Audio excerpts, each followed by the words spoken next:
안녕하세요. 돈재입니다. 한국 코스피 지수가 6천을 넘어서 이제 정고점을 향해 가고 있습니다. 어쩌면 곧 있으면 정말 정고점을 뚫고 코스피 7천 시대를 맞이하게 될지도 모르겠습니다. 그래서 언제나 이때쯤 나오는 질문, 한국 주식 사도 될까요? 지금이라도 들어가도 될까요? 하는 질문들이 있습니다.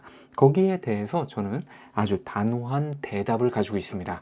들어가라, 들어가지 마라, 이런 내용이라기보다는 들어갈지 말지를 확실하게 선별할 수 있는 그런 기준이죠. 일단 저는 한국 주식 역시 개별주랑 똑같은 기준을 가지고 판단해야 된다고 생각합니다.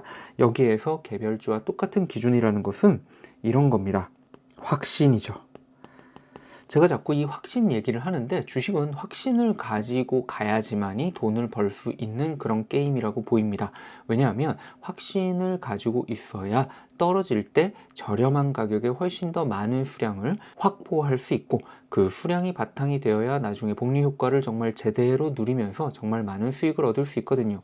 만약에 그런 게 아니라면 그냥 단타로 약간 용돈 정도 벌고 그거 가지고 맛있는 거 사 먹는다, 아이 기분 좋아, 그 정도로 끝날 가능성이 높거든요. 그런데 제가 원하는 주식 투자라는 건 사실 그런 게 아니고 정말 부자가 되길 원하는 거기 때문에 이 확신이 있냐가 핵심인 것 같습니다. 그러면 자, 한국 주식 사요? 이런 질문이 나올 때 저는 이렇게 물어봐야죠.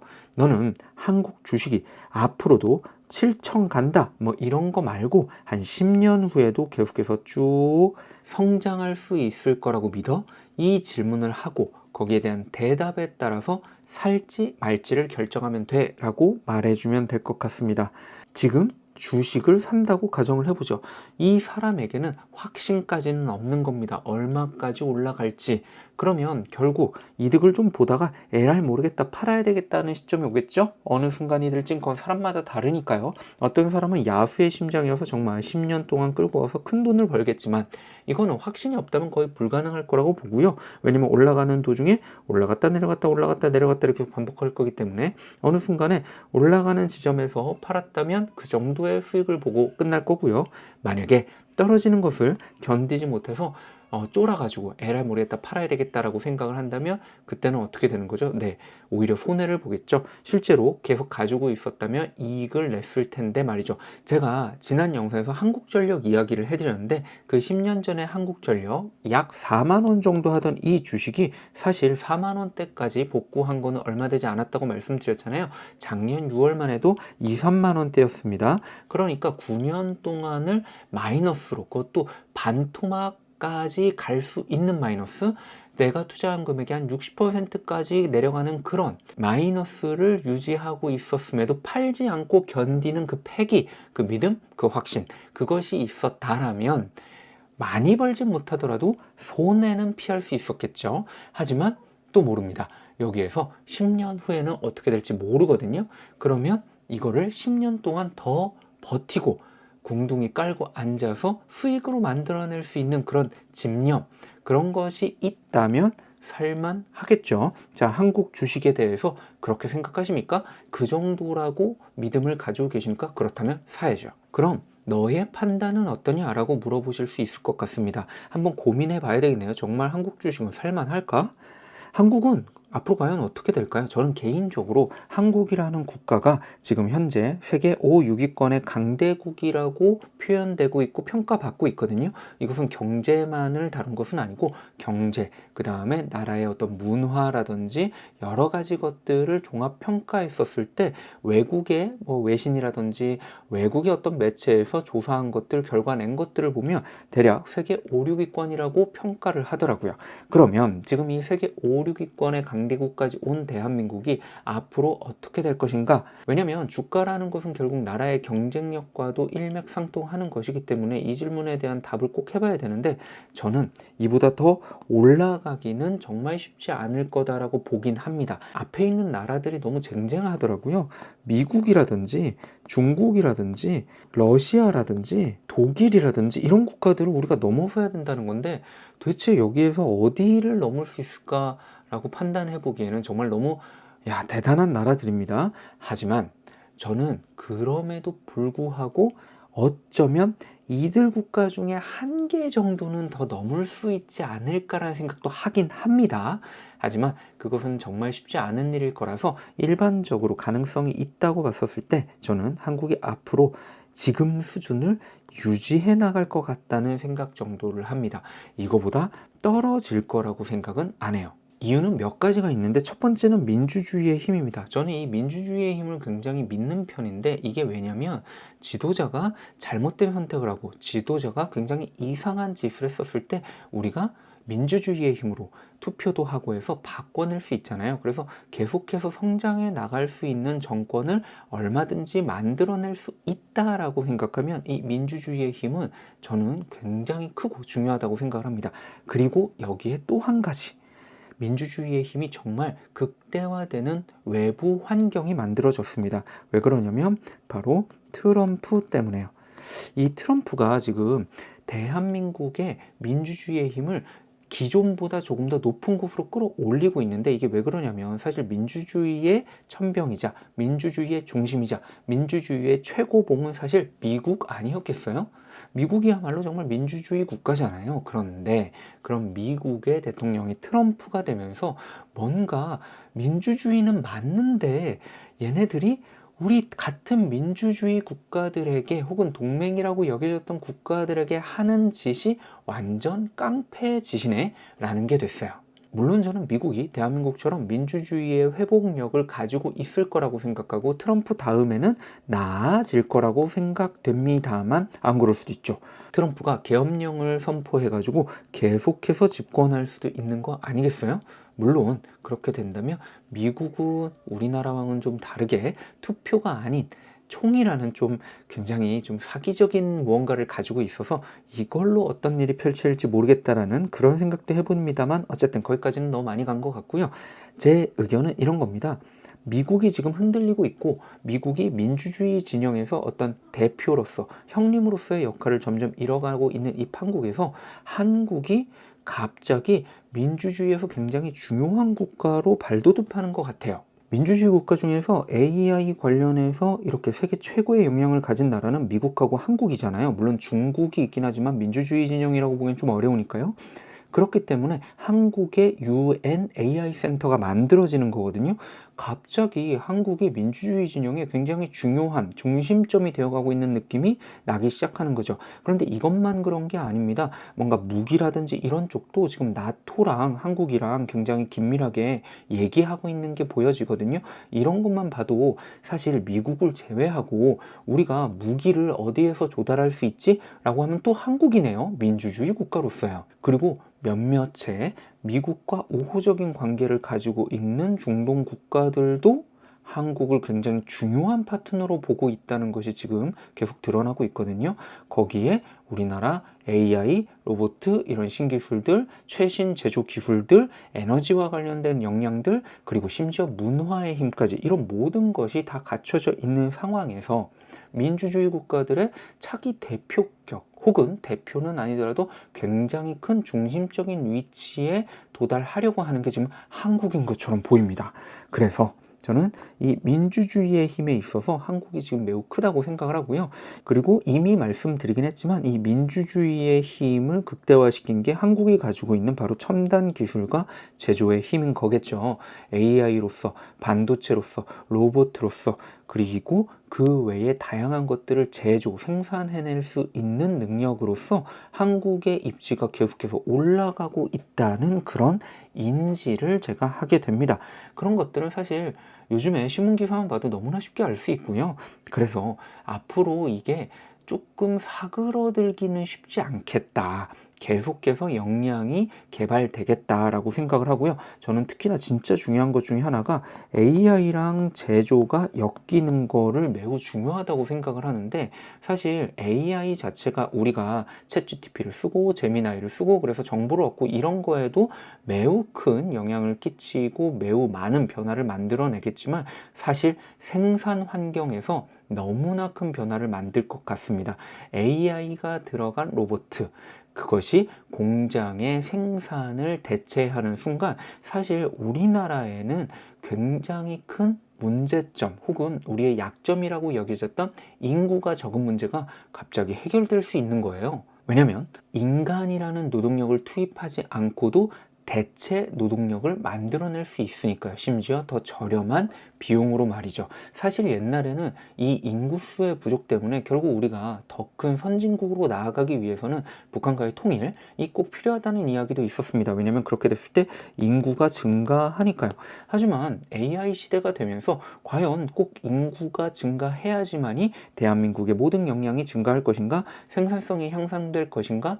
여기에 대한 질문이 아닐 수도 있겠다로 점점 바뀌고 있는 거죠. 그리고 그런 생산성의 혁명을 가져올 만큼 뛰어난 AI와 제조와 심지어 로봇 제작 기술까지 가지고 있는 국가가 나중에는 어마어마한 부를 전 세계로부터 끌어올 가능성이 높아 보입니다.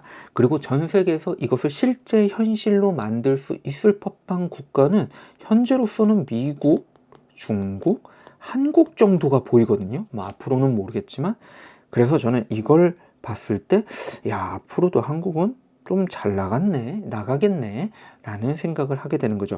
거기에 문화의 힘, 저는 문화의 힘이 정말 대단하다고 생각하는 게, 왜냐면 한국은 계속해서 이제 반도체 수출하고 뭐 최첨단 전자제품 이런 거 수출하고 했잖아요. 그런데 잘 생각해 보시면 언제부턴가 우리가 뭘 수출하고 있죠? 삼양라면이요. 저는 어렸을 때 왜 네슬레나 이런 세계적인 기업들의 그런 식품들을 먹고 자랐는데, 어째서 우리나라에는 이런 세계적인 식품 기업 하나가 없을까라고 생각을 했는데, 지금 보면 생겨나고 있죠. 뭐 농심도 마찬가지고. 이게 왜 그럴까? 바로 간단한 이유입니다. 문화의 힘이죠. 문화의 힘이 어떤 최첨단 기술과 상관없는 생활과 밀접한 제품들에도 저는 힘을 불어넣어 준다고 생각을 해요. 그래서 한국에서 유행하는 두쫑쿠가 두바이 쫀드 쿠키인데, 갑자기 외국에서는 코리안 쫀드 쿠키로 바뀌면서 팔리고 있는 이상한 현상, 그리고 우리가 즐겨 먹는 것들이 굉장히 빠르게 외국으로 건너가지는 그런 현상, 그런 걸 보면서 이제는 기술을 넘어서 생활에 밀접한 분야까지도 계속해서 나아지겠구나. 그것은 발견이 언제 되냐에 따라서 달라지겠구나. 발견만 된다면 성장할 수 있겠구나. 이렇게 여겨지는 거죠. 만약에 이게 가능해진다면 맥도날드 같은 기업이 우리나라에 생길 수 있을 테고요. 스타벅스 같은 기업도 우리나라에서 만들어질 수 있는 겁니다. 심지어 패션 브랜드 옷에 관련된 것도 그럴 수 있는 거고요. 이미 미국에서 가장 많이 팔리고 있는 외국산 화장품 1위가 한국이 됐죠. 프랑스가 2위랍니다. 세상에, 프랑스를 넘었어요. 이런 것만 봐도 앞으로 이 문화의 힘이 산업 전반에 영향을 많이 끼칠 거기 때문에 저는 이것으로도 한국이 계속해서 향상될 거고 성장할 거라고 보는 겁니다. 자, 이게 끝이 아니에요. 한국 주식의 밸류. 한국은 지금까지 주식의 가치를 굉장히 낮게 평가받아 온 나라였죠. 분단 이슈도 있다고 했고, 그 다음에 주식시장 자체가 좀 낙후되어 있는, 선진화되어 있지 못한 이유도 있다고 했는데, 요즘 들어서 이게 조금씩 개선되면서 밸류가 올라가고 있고, 주식시장이 그리고 자본시장이 점점 더 선진화되어 가고 있는 것으로 보입니다. 법안들도 많이 개정되고 있고요. 새로운 그런 시스템도 만들어지는 것 같습니다. 그렇기 때문에 기업들의 가치가 제대로 평가받는, 기업들의 가치가 아주 잘 평가받을 수 있는 수준까지 곧 가지 않을까라고 생각을 합니다. 이것은 특별히 정권이 바뀐다고 해서 쉽게 이것들을 무너뜨릴 수 있는 정책은 아니에요. 왜냐면 이걸 잘못 건드려서 무너뜨리게 되면 주가가 하락할 게 뻔한데, 어떤 정권이 주가 하락하는 걸 원하겠습니까? 저는 개인적으로 이 자체가 무너질 거라고 보진 않는 거죠. 그렇다면 과연 한국 주식 미래에는 어떨까요? 제가 지금까지 말씀드린 것 전부 다 판단해보면 한국은 앞으로 최소 10년 동안에는 그렇게 확 사그라질 것 같지는 않습니다. 쭉 진행되거나 아니면은 당연하게도 성장하겠죠. 단지 성장은 하지만 아까 말씀드렸던 그런 정말 세계 최고의 강대국 5위 안에, 6위 안에 들어가 있는 거에서 막 더 성장해서 세계 3위까지 간다. 미국, 중국, 다음에 한국이다. 여기까지는 쉽지 않을 거라고 봅니다만, 저는 모르겠어요. 어쩌면 거기까지도 갈 수 있을 거라고도 보긴 합니다. 확실한 건 지금에서 아주 많이 쭉쭉 떨어질 것 같지는 않다. 특별한 일이 없는 한 이렇게 보고 있는 거죠. 그래서 저는 이 정도의 상황을 판단하고 한국 주식도 앞으로 나쁘지 않을 거라고 보고 있습니다. 거기에 제가 정말 중요하게 여기는 것 또 한 가지, 이번 정부에서는 한국 주식시장을 부양하기 위해서 다양한 혜택을 마련하고 있는 것으로 보입니다. 실질적으로 제가 가장 기대하고 있는 것은 한국판 ISA 계좌, 새로운 ISA 계좌가 나오는 것인데, 거기에 세액공제나 소득공제 혜택, 즉 내 세금을 줄일 수 있는 혜택이 얼마나 들어갈지 모르겠지만 생각보다 많이 세금을 줄일 수 있는 혜택이 들어갈 것 같아요. 그리고 심지어는 손해를 어느 정도 일정 정도 정부에서 보전해주는 국민 펀드 같은 걸 만들면 어떻겠느냐라는 이야기도 나오고 있거든요. 만약에 그런 펀드까지 나오면 한국 주식은 정말 너무나도 매력적인 선택지가 될 것 같습니다. 그래서 결론입니다. 지금 6천을 넘어가고 있는 상황에서 이거 사면 7천 가요? 여기에 대한 질문에는 저는 모르겠습니다. 다만 그래도 한국 주식이 나쁘지 않을 것 같다. 10년 후에도 크게 망가질 것 같진 않다라는 생각을 가지고는 있습니다. 그래서 한국 주식도 투자할 만은 하다. 여기까지는 판단했습니다. 그러면 너는 한국 주식에 투자할 거니? 예, 이 질문에 대해서 사실 저는 이미 미국 나스닥과 미국의 배당 성장주죠, 슈드에 투자를 하고 있기 때문에 지금 당장 한국 주식에 투자할 생각은 없습니다. 그러나 앞으로 정부의 혜택이 강화되는 IS 계좌 새로운 게 나오고, 그 다음에 국민 펀드가 만들어지면서 여기에서 세금 혜택을 많이 받을 수 있고 투자의 위험도 많이 낮출 수 있다면, 요거에는 제가 받는 용돈이라든지 여유 자금을 통해서 투자를 진행할 예정입니다. 기존에 가지고 있던 QLD랑 슈드의 투자는 그대로 유지하되 여유 자금으로 혜택은 보겠다라는 거죠. 자, 여기까지가 제 판단이었습니다. 참고로 이거는 그냥 저 개인적인 판단일 뿐이기 때문에 이것이 옳다, 정답이다라고 말씀드리는 거 전혀 아니고요. 또 제가 하는 방식, 제가 투자하고자 하는 결심, 이런 것들이 전혀 중요하지 않습니다. 전혀 참조할 필요도 없는 겁니다. 이거는 다 개인의 의견이니까요. 그래서 저는 오히려 이 영상을 보고 계시는 분들이 어떤 판단을 내릴지가 더 궁금합니다. 그래서 나는 한국에 투자를 할 거다, 아니다, 나는 한국 주식에 투자하지 않겠다 라고 생각을 하셨다면 댓글로 남겨주시는 것도 정말 좋을 것 같습니다. 많은 분들에게 도움이 될 수 있을 거니까요. 자, 그러면 제 투자 현황입니다. 16일 차고요. 수익금이 또 늘었네요. 지금 계속해서 QLD가 올라가고 있습니다. 그래서 수익이 나고 있고요. SCHD 슈드 같은 경우에는 아직도 마이너스인데, 마이너스일 때 열심히 더 잘 모으면 되기 때문에 저는 행복하게 모으고 있는 중입니다. 벌써 0.8% 달성이네요. 빨리 이게 1%로 가기를 바라면서 저는 계속해서 투자를 진행해 나가겠다고 말씀드립니다. 지금까지 제 영상 계속해서 봐주시는 분들 진심으로 감사드리고, 도움될 수 있는 내용, 조금이라도 영감을 드릴 수 있는 내용 제가 전달해 드릴 수 있도록 노력하겠습니다. 구독해 주시고 좋아요 눌러 주시면 아마 저와 계속해서 투자 이야기 하실 수 있을 것 같습니다.